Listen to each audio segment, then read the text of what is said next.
दोस्तों, भारत में आपको हर गली में ऐसे लोग मिल जाएंगे जो कभी इसरो के चंद्रयान, मंगलयान पर सवाल उठाते नजर आते हैं। ये फिर इन प्रोजेक्ट में हुई देरी के लिए कोसते हैं। बड़ी बात यह है कि वो लोग भारत को अमेरिका, रूस या फिर यूरोपियन विकसित देशों से कंपेयर करते हैं जो तकनीक के मामले में भारत से कई साल आगे रहे हैं, या फिर ऐसे ही लोग भारत में रहकर भारत को ही चाइना के सामने नीचा दिखाने की कोशिश करते हैं। दोस्तों, ये बात मैं आपसे इसलिए शेयर कर रहा हूं क्योंकि अब जो कुछ मैं आपको बताने वाला हूं वो इस वीडियो को पूरा देखने के बाद आप ऐसे लोगों को बता सकेंगे कि आज भारत का इसरो तकनीक में किस लेवल पर पहुंच चुका है। भारत क्वालिटी के मामले में चाइना और यूरोप के डेवलप देशों से कहीं ज्यादा आगे निकल चुका है। और दोस्तों, भारतीय वैज्ञानिकों की रिसर्च, उनकी परफेक्शन और क्वालिटी ओरिएंटेड तकनीक के आगे कैसे दुनिया झुक रही है। और अब चंद्रयान 3 दुनिया में ऐसा कौन सा खेल करने वाला है जो स्पेस इकोनॉमी में भारत का दबदबा बनाकर रख देगा। साथ ही दोस्तों, आपको ये बड़ी बात भी बताऊंगा कि कुछ दिन पहले जब इसरो की तकनीक को लेकर खुलासा हुआ तो मोदी सरकार भी हक्की बक्की रह गई कि इसरो के लैब्स में अरबों खरबों का खजाना छिपा था जो अब भारत में धमाल मचाने वाला है। सबसे पहले दोस्तों, आपको चंद्रयान 3 के बारे में बताता हूं जो सफल होते ही भारत की किस्मत बदलने वाली है।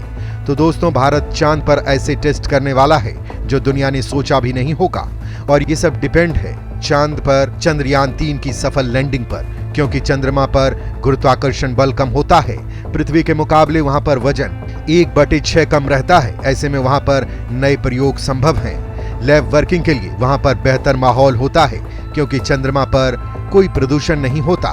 इसके चलते हम सेमीकंडक्टर पर तेजी से काम कर सकते हैं। अभी तक हम पृथ्वी से देखते थे कि कोई वस्तु तो टकराएगी, अब उसे चंद्रमा में मॉनिटर कर सकते हैं। वहां से कोई भी वस्तु जैसे उल्कापिंड आदि बहुत स्पष्ट नजर आते हैं। चंद्रमा से हर समय ऐसी गतिविधियों पर नजर रखी जा सकती है।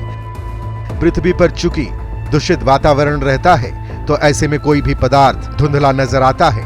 चंद्रमा पर वातावरण साफ रहता है तो वहां से उल्कापिंड आसानी से नजर आ जाएंगे। उसका साइज और दिशा के बारे में अहम जानकारी हासिल की जा सकेगी। चंद्रयान 3 की सफलता से भारत को अंतर्राष्ट्रीय मुद्रा भी अर्जित होगी और ये अरबों डॉलर का खेल होगा।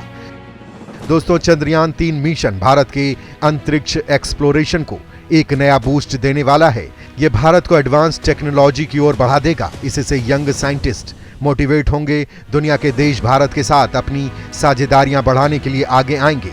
स्पेस सेक्टर में दुनिया भर से तगड़ा इन्वेस्टमेंट भारत आएगा, जिससे नई नई नौकरियां पैदा होंगी। इससे भारत का एक्सपोर्ट बढ़ेगा।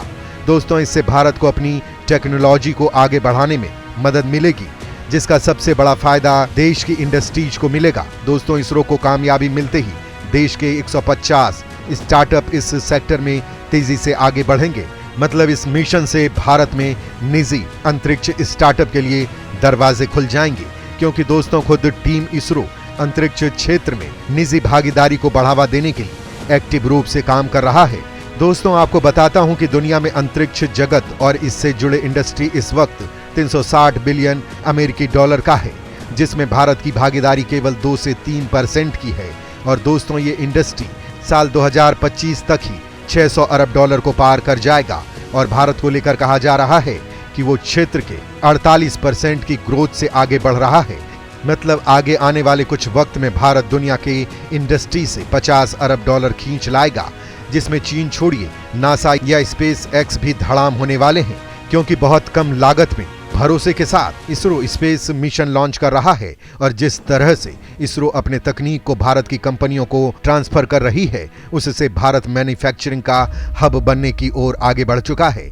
अब इसरो रॉकेट ही नहीं, एक स्पेस क्राफ्ट यानी एक स्पेस प्लेन बनाने में कामयाब हो चुका है, जो आने वाले दिनों में पूरा हो जाएगा। और इसके बाद अर्थ के लोअर ऑर्बिट में कोई भी सैटेलाइट लॉन्च करना बहुत ही सस्ता हो जाएगा। आने वाले वक्त में ये इंडस्ट्री बहुत बड़ी होने वाली है। और दोस्तों, इसमें धमक जमाने के लिए चंद्रयान 3 जैसे मिशन कामयाब होना बहुत जरूरी है। दोस्तों, भारत के लिए बहुत बड़ी बात इसलिए भी होगी क्योंकि इस वक्त इसरो का टोटल बजट भारत की जीडीपी का केवल 0.8% है और इसकी कामयाबी इससे कहीं ज्यादा है।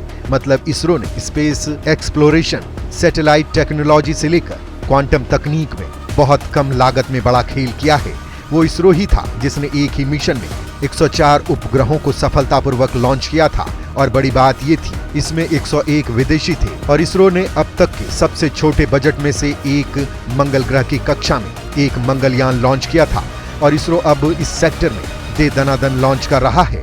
तो वहीं दोस्तों, कुछ दिन पहले इसरो की इन हाउस तकनीक पर जब पहली बार खुलासा हुआ तो पूरी दुनिया हैरान रह गई, क्योंकि अगर मोदी सरकार इस मामले में स्टेप नहीं लेती तो फिर कोई जान ही नहीं पाता कि इसरो के पास ऐसी भी तकनीक है जिनके लिए भारत की ही कंपनियां मारी मारी फिर रही थी। न मोदी को खबर थी और न भारत के वैज्ञानिकों को पता। दोस्तों, तकनीक को लेकर जब इसरो की टीम के साथ बात हुई तो पता चला कि इसरो की क्रिटिकल टेक्नोलॉजी तो भारत की प्राइवेट एजेंसी के लिए किसी वरदान से कम नहीं है। इनके लिए प्राइवेट सेक्टर को दूसरे देशों के भरोसे रहना पड़ता था। केवल 2 साल पहले तक भारतीय मैन्युफैक्चरर्स के पास ना ही सोलर सेल और ना ही लिथियम सेल्स मैन्युफैक्चर करने की तकनीक थी और ना अनुभव मौजूद था। लेकिन इससे भी कई सालों पहले से इसरो के पास इन दोनों ही तकनीक को इन हाउस प्रोड्यूस करने का पूरा इंफ्रास्ट्रक्चर बना चुका था। डिमांड और इनोवेशन के बीच इस गैप को भारतीय सरकार ने पहचाना और एक ऐसा प्लान तैयार किया गया जिसे इसरो अपनी टेक्नोलॉजी से रेवेन्यू भी जनरेट कर पाया और इसरो की इस तकनीक का कमर्शियल इस्तेमाल भी शुरू हो गया है। इसरो ने अपने द्वारा डेवलप किए सोलर और लिथियम सेल्स की तकनीक प्राइवेट मैन्युफैक्चरर्स को ट्रांसफर कर दी है, जिससे इसरो को करोड़ों डॉलर का फायदा हुआ है। बड़ी बात यह है कि अगर भारतीय कंपनी इस तकनीक को किसी ओवरसीज सप्लायर से खरीदी थी तो उनको 100 से 1000 गुना कीमत अदा करनी पड़ती। इनमें दोस्तों rocket, drones, satellite, composite material और स्पेशलाइज्ड व्हील से लेकर सॉफ्टवेयर, इंजन और टेस्टिंग इक्विपमेंट जैसे वो तमाम तकनीक शामिल हैं जिनकी जरूरत आज भारतीय कंपनी को बहुत ज्यादा है। दोस्तों, इसरो के पास इस वक्त SSLV जैसे छुटकू रॉकेट से लेकर LVM-3 जैसे भारी भरकम रॉकेट मौजूद है। SSLV कुछ ही वक्त में रेडी ऑन डिमांड मोड में छोटे सैटेलाइट लॉन्च कर सकता है, तो मंझोले आकार के सैटेलाइट PSLV रॉकेट लॉन्च कर देता है। तो वहीं भारी भरकम सैटेलाइट्स यानी 6000 टन वजन वाले सैटेलाइट भी इसरो LVM-3 के जरिए लॉन्च कर सकता है। मतलब हर तरह के मार्केट पर कब्जा होने जा रहा है और इनकी कुछ तकनीक इसरो ने भारत की कंपनियों के साथ शेयर कर दी है। यानी जब दुनिया की स्पेस इकोनॉमी साल 2025 तक 600 अरब डॉलर पहुंच जाएगी तो इसमें भारत बड़ा खेल कर रहा होगा। 2025 तक भारत दुनिया की स्पेस मार्केट में 15% का योगदान दे रहा होगा। और दोस्तों, चंद्रयान 3 इस सेक्टर में बहुत बड़ा बूस्ट देने वाला है।